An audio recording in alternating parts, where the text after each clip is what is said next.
How to post a live photo on Instagram. Hello guys and welcome back to the channel. In today's video, I'm going to show you how you can share your iPhone live photo on Instagram by converting it into a boomerang, loop, bounce, or video, keeping the motion visible in your story or feed. So let's get started. You can do it on iOS and Android both because the Instagram application operates the same on both of the devices. So first of all, you're going to head over, open your Instagram application, and then you're going to click on your story at the top left. What you're going to do is simply click on this recent over here. And once you do so, what you're going to do is click on this infinity loop sign over here.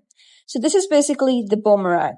Now, what you're going to do is simply click on this photos here at the bottom left.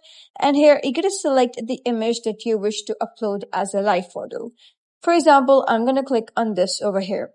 Now, what you're going to do is simply click on your story and just wait for the story to get posted. And this is basically a live photo.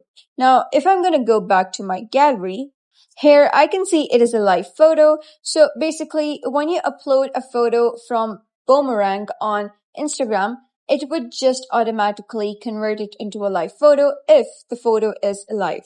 So that is basically how you can post a live photo on Instagram. So if you found this guide helpful, give it a thumbs up and don't forget to subscribe for more helpful tutorials. I'll see you in the next video.